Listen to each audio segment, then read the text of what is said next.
थोड़ा सा वीडियो लंबा हो जाएगा, लेकिन पढ़ने वाले लोग के लिए क्या वीडियो लंबा और क्या छोटा। शॉर्ट्स वाले जो है, शॉर्ट्स और रील्स वाले, वो लंबे समय तक पढ़ाई नहीं कर पाएंगे जो शॉर्टकट देखते हैं। एजुकेशन में कोई शॉर्टकट नहीं होता, याद रखिएगा। Hello everyone, my name is Akash Yadav from the back benchers institute and today, आज की वीडियो में we are going to learn about the imperative sentence. Imperative sentence का जो हिंदी मीनिंग होता है उसको बोलते हैं आज्ञा सूचक वाक्य, ठीक है ना। आज्ञा सूचक वाक्य, सेंटेंस, इज दैट क्लियर। याद रखिए हमेशा कि आज्ञा सूचक वाक्य हमेशा दो लोगों के बीच में काम आता है। किसके बीच में? दो लोगों के बीच में काम आता है। एक तो होता है फर्स्ट पर्सन, जो करता होता है, जो व्यक्ति काम कर रहा होता है, जो ऑर्डर देता है, जो किसी को बात बोलता है, और दूसरा सेकंड पर्सन यू के लिए। किसके लिए? सेकंड पर्सन यू के लिए, तुम के लिए। डायरेक्ट जो ऑर्डर देने वाला व्यक्ति होता है, जो बोलने वाला होता है, वो डायरेक्ट सेकंड पर्सन को बोलता है, ठीक है, कि यहाँ जाओ, वहाँ जाओ, ये लेकर आओ, वो लेकर आओ, ठीक है ना। ओके, तो डायरेक्ट इसमें सेकंड पर्सन और फर्स्ट पर्सन के बीच में बात होने वाला है, ठीक है। तो this grammar is going to be very very special for you, क्योंकि स्पीकिंग का शुरुआत, इंग्लिश स्पीकिंग का शुरुआत इसी तरीके के सेंटेंस से होता है, ठीक है ना। और जो कि बनाना बहुत ही आसान है। पूरे इंग्लिश लैंग्वेज में, इंग्लिश के ग्रामर में imperative sentence is very easiest grammar. बहुत ही आसान ग्रामर है ये imperative sentence. Imperative sentences, is it clear? Imperative sentences. अब इम्परेटिव सेंटेंसेस को हम लोग तीन तरीके से सॉल्व करेंगे दोस्तों। तीन तरीके से मतलब कि तरीका तो इसका एक ही है, लेकिन कैसे कैसे मोड के अनुसार से हम इसको अपने स्पीकिंग में लाएंगे, ठीक बात है। पहला तरीका इसको ऑर्डर दे करके बोलना। ऑर्डर दे करके बोलना मतलब कि डायरेक्ट किसी से रफ टफ करके बात करना, ठीक है। ओके, एक तो होता है जैसे मैंने आपको बताया first person, is that clear? Okay, और दूसरा सेकंड पर्सन यू के लिए, ठीक है। तो रफ टफ करके बात करना होती है, ऑर्डर देना किसी को, किसी काम को सौंपना, ठीक बात है, क्लियर। ये एक एग्रेसिव माइंडसेट को दर्शाता है, ठीक है। जैसे किसी को बोलना कि वहां जा, यहाँ आ, सामान लेकर के आ, ठीक है ना। ओके, और एक होता है पोलाइट बात करना, रिक्वेस्ट करके बात करना किसी से, ठीक है ना। रिक्वेस्ट लगाना, जब हम लोग किसी से रिक्वेस्ट करके बात करेंगे तो हम उस इम्परेटिव सेंटेंस के पहले प्लीज लगा देंगे, ठीक है। और एक हम लोग जानेंगे मत, मतलब कि डोंट, नेगेटिव वाला, ठीक है ना। तो इस तीनों को सॉल्व करने वाले हैं, which is going to be very very easy और special for you, is that clear? चलिए, ओके, तो रूल पहले, सबसे पहले इसका रूल जानना बहुत जरूरी है, कैसे हम लोग इसको बनाएंगे, ठीक है। तो सबसे पहले जब हम लोग ऑर्डर वाला, ठीक है ना, वो देखते हैं हम लोग की ऑर्डर देके किसी को बोलना वो बात, ओके। दूसरा है रिक्वेस्ट करना। तीसरा है हमारा नेगेटिव सेंटेंस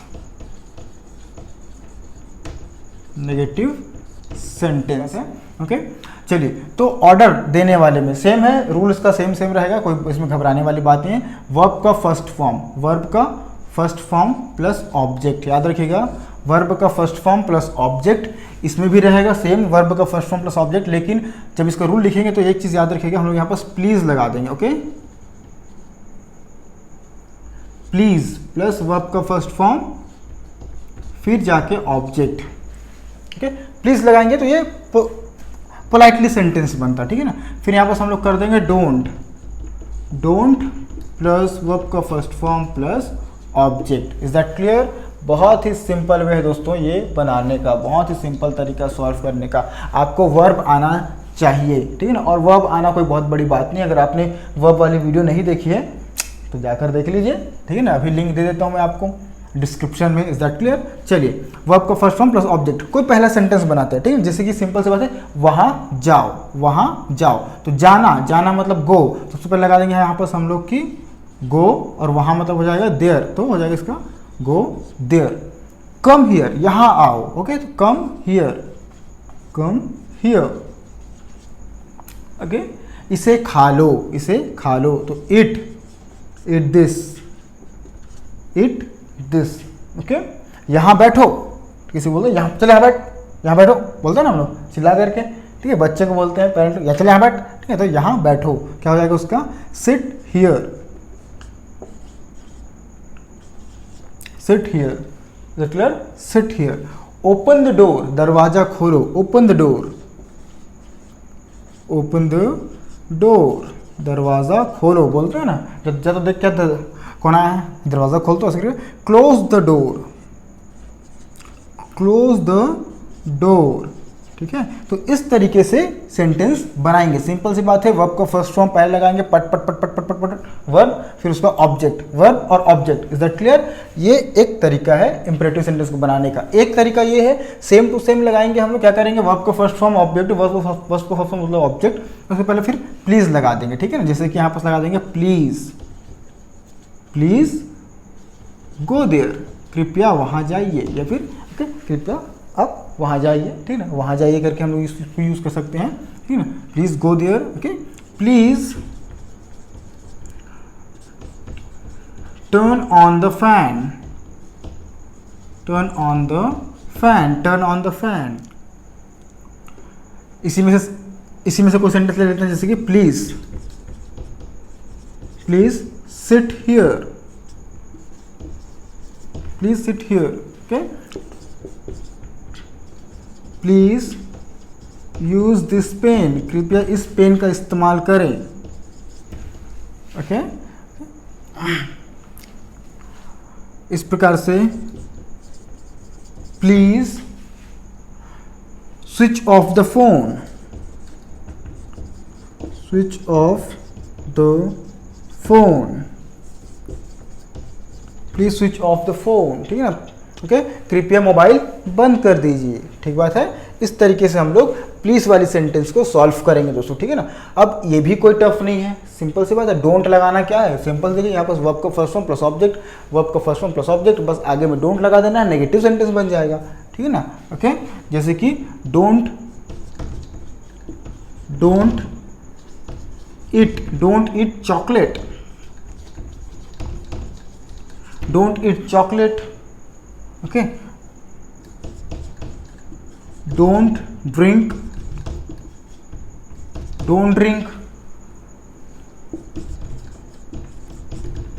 डोंट टेक, या मत लो, या मत पियो, ठीक ना, या मत पियो डायरेक्ट, ओके। और क्या करेंगे, यहाँ पर हम लोग सेंटेंस लगाएंगे, don't boil the eggs, don't boil the eggs, ठीक बात है, ओके। डोंट है ना, मतलब कि अंडे मत उबालो, इसका मतलब अंडे मत उबालो। Don't remove the shoes, don't remove the shoes, ठीक बात है। इस तरीके से हम लोग इंपरेटिव सेंटेंस को दोस्तों सॉल्व करते हैं, which is very very important, ठीक है ना। जैसे कि आपको पता है वर्ब का फर्स्ट फॉर्म प्लस ऑब्जेक्ट, इसमें भी वर्ब का फर्स्ट फॉर्म प्लस ऑब्जेक्ट, इसमें भी वर्ब का फर्स्ट फॉर्म प्लस ऑब्जेक्ट। बस कहने का जो आपका मोड है ना, यहाँ पर हम लोग ऑर्डर देके बोल रहे हैं, यहाँ पर हम लोग रिक्वेस्ट करके बोल रहे हैं, पोलाइटली बात कर रहे हैं, यहाँ पर हम लोग नेगेटिव सेंटेंस का यूज करके बोल रहे हैं, क्लियर है। एक और होता है दोस्तों, क्या होता है, इंपरेटिव सेंटेंस, वो भी मैं आपको इसी के बाद अभी इसी वीडियो में बताने वाला हूँ, क्लियर है। जब आप अपना काम, ठीक है ना, किसी दूसरे व्यक्ति को, मतलब कि किसी यू को नहीं करने के बोलते हैं, वो काम कोई और करता है, ठीक है ना, तब हम लोग गेट का यूज़ करते हैं। और उस गेट का यूज़ करते हैं कैसे हैं, वो भी मैं आपको इसी वीडियो में बताने वाला हूँ। आई होप कि आपको ये जो कॉन्सेप्ट है वो बहुत क्लियर हो गया होगा, क्योंकि ये बहुत हार्ड नहीं दोस्तों, this is very easy. Is that clear? चलिए, तो ये मैं मिटाता हूँ, उसके बाद मैं आपको गेट वाला पढ़ाता हूँ। Is that clear? चलिए, जैसे हमने जस्ट अभी इंपरेटिव सेंटेंस में 3 मोड को देखा, पहला ऑर्डर, दूसरा रिक्वेस्ट और तीसरा होता है नेगेटिव करके, ठीक है ना। वो तीनों मोड को हम लोगों ने समझा, जो कि बहुत आसान था बनाना और बोलना भी बहुत आसान है, ठीक है। एक और इंपरेटिव में होता है, क्लियर है, वो है गेट लगा कर यूज़ करते हैं। क्या लगा करके? गेट लगा कर उसका हम लोग यूज़ करते हैं। Is that clear? गेट लगा कर यूज़ करते हैं। लेकिन इसमें ध्यान देने वाली बात यह है कि जब गेट हम लोग तब लगाएंगे, ठीक है ना, जब जो सेकंड पर्सन है वो अपने काम खुद ना करके किसी और व्यक्ति से करवाए। एकदम क्लियर है? जो सेकंड पर्सन है, ठीक है ना, मतलब यू, वो अपना खुद का काम स्वयं ना करके किसी और से करवाए। जैसे कि ओके, नाखून कटवा लो, बाल कटवा लो, नाश्ता मंगवा लो, ठीक है ना, मतलब कि ये खुद नहीं करेगा, किसी और से वो काम करवाएगा, ठीक है। जैसे कि बाल काटना, वो हम खुद नहीं कर सकते ना, ठीक है ना। तो कुछ काम जो खुद नहीं कर सकना और किसी थर्ड पार्टी से करवाना, ओके, थर्ड पर्सन से करवाना, उसको हम लोग इस सेंटेंस में लिखने वाले हैं, ठीक है ना। इसका रूल भी बहुत इजी है, लेकिन इसमें वर्ब का थर्ड फॉर्म लगता है, वो याद रखिएगा, ठीक है ना। वर्ब का थर्ड फॉर्म लगता है। ठीक बात है, जैसे कि रूल में सबसे पहले लगाएंगे गेट, ओके, फिर आपका यहाँ पास आता है ऑब्जेक्ट, फिर आता है वर्ब का थर्ड फॉर्म। ठीक है, ये थोड़ा डिफिकल्ट माना जाता है लेकिन डिफिकल्ट है नहीं दोस्तों, जब आप समझ जाएंगे तो nothing is difficult in English language. Is that clear? चलिए आगे बढ़ते हैं। तो gate plus object plus verb का थर्ड फॉर्म, क्या? वर्ब का थर्ड फॉर्म। जैसे कि मैंने बोला कि ओके बाल कटवा लो, तो क्या होगा? बाल कटवा लो, तो सबसे पहले हम लोग लगा देंगे गेट, ओके, फिर लगाएंगे get the hair cut, cut हो जाएगा, तो गेट द हेयर कट। नाश्ता मंगवा लो, क्या हो जाएगा? गेट द ब्रेकफास्ट,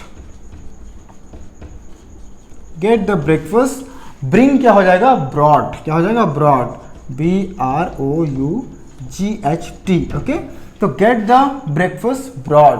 ठीक बात है, ओके। और लिखते हैं इसमें कुछ सेंटेंस की, किताबें पढ़वा लो, ठीक है ना, ओके, तो गेट द बुक रीड, ठीक ना, तो गेट द बुक रीड। ठीक बात है, ओके। तो इस तरीके से हम लोग इम्परेटिव का गेट वाला जो है वो सॉल्व करने वाले हैं। आवेदन पत्र लिखवा लो, ठीक बात है, तो ये क्या होगा? Get the application letter written, okay,